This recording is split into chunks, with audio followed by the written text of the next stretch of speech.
Sermão do Monte, capítulo 56, parte 1. Os sinais da autoilusão. Já temos considerado por 2 vezes as momentosas e alarmantes palavras do trecho de Mateus capítulo 7, versículos 21 a 23. Entretanto, devido à sua vital importância, devemos fazê-lo uma vez mais. Esse problema da autoilusão é um vastíssimo assunto. Se você está interessado pelos chamados manuais devocionais, sem importar se são católicos, romanos ou protestantes, então você descobrirá que eles sempre devotam uma grande parcela do seu volume a esse aspecto particular da questão. Todos os médicos da alma que se mostram sábios sempre concentram nesse ponto a sua atenção. A própria Bíblia nos conclama a assim fazer. As Escrituras estão eivadas de apelos quanto ao problema, mas também estão repletas de ilustrações práticas sobre indivíduos que iludiram e enganaram a si mesmos. Porém, mesmo a parte de tudo isso, é que valorizamos as nossas almas. E, à medida em que vamos conscientizando de que todos teremos de comparecer perante o tribunal de Cristo, então essa espécie de autoexame se vai tornando mais e mais imperiosa. É conforme o apóstolo João disse: e a si mesmo se purifica todo o que nele tem esta esperança, assim como ele é puro.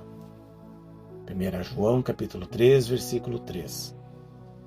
O fato é que ninguém pode purificar-se a si mesmo sem primeiramente examinar-se. Algumas pessoas devotam o período da Quaresma, em particular, para esse tema do exame próprio.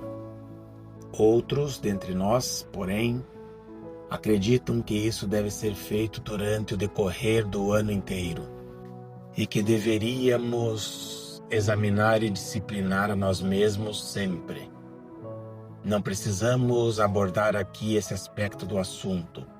O fato muito importante é reconhecer a necessidade do autoexame. E isso é insistentemente ensinado nas Escrituras. Já vimos que o primeiro passo a ser tomado, se é que estamos ansiosos por evitar enganarmos a nós mesmos, consiste em considerar as causas da autoilusão. E também já abordamos algumas dessas causas mais comuns. Tendo assim estabelecido os princípios fundamentais, agora passaremos a tratar de alguns poucos detalhes práticos.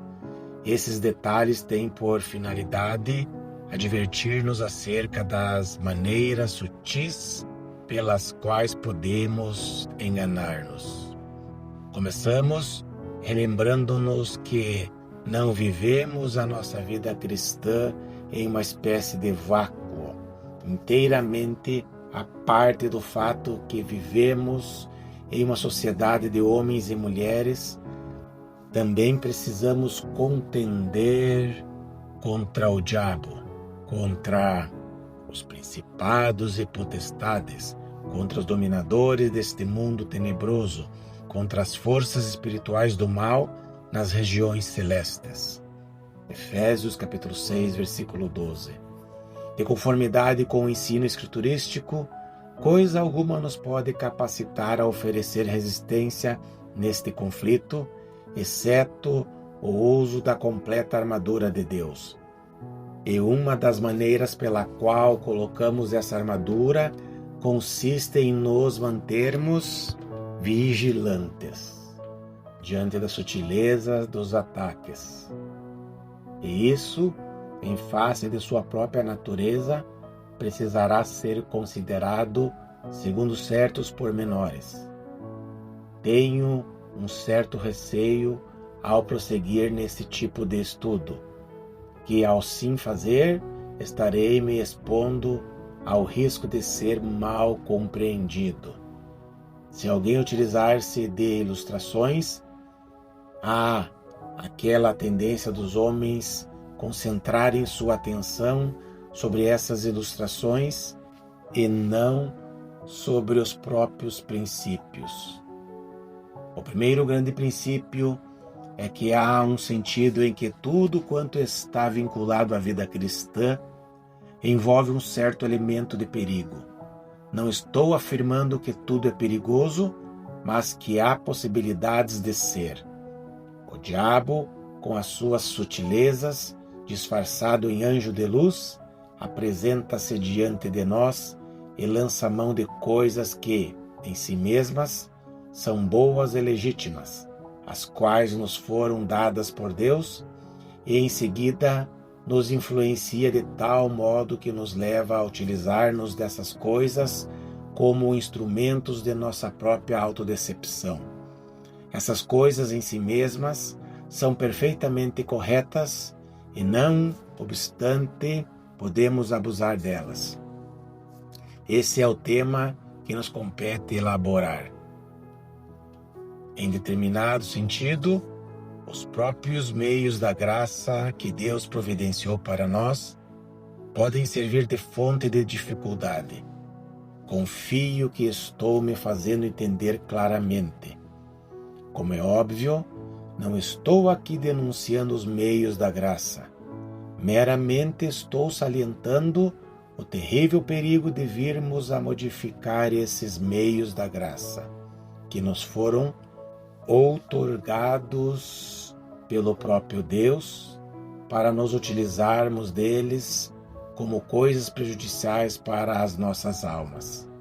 A minha grande preocupação é com o abuso daquilo que é bom em si mesmo e não com o mero uso daquilo que é bom.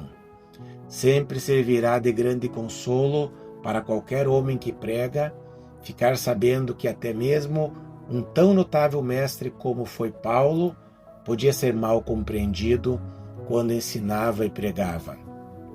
Tomemos, por exemplo, a passagem de 2 Coríntios 11, com o seu soberbo sarcasmo.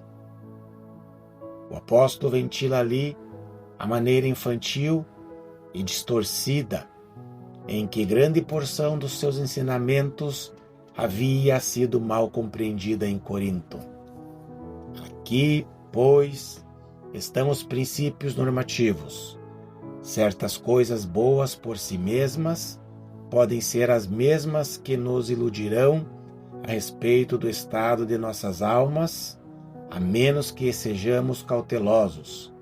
Porém, como podemos saber se nos inclinamos por nos desviarmos da simplicidade que há em Cristo, entrando nessa posição terrivelmente falsa, descrita no presente versículo? Temos aqui algumas das respostas. Uma clara indicação dessa tendência revela-se na maneira seguinte: se, quando estivermos examinando a nós mesmos, descobrimos qual é o nosso principal interesse e percebemos que esse interesse consiste em frequentarmos reuniões, então estaremos nos condicionando a uma situação perigosa. Como é evidente, acredito que o crente deve reunir-se juntamente com os seus irmãos em Cristo, mas quando uma pessoa chega ao ponto em que só se interessa por participar de reuniões e elas se tornam o seu interesse central, então tal pessoa está em perigosa posição. Existem muitas pessoas que assumiram essa atitude, são sustentadas em seu ânimo frequentando reuniões e, quando, de repente, são impossibilitadas de frequentá-las, descobrem uma horrível esterilidade na sua própria alma e em sua experiência cristã. Um outro sintoma dessa mesma condição é o interesse desusado por fenômenos. Muitos são os fenômenos relacionados à vida cristã a respeito dos quais podemos mostrar-nos agradecidos a Deus, incluindo certos acontecimentos que nos sobrevêm como bênçãos vinculadas ao Evangelho, como, por exemplo, elevados sentimentos, orientação, cura de alguma enfermidade física e assim por diante.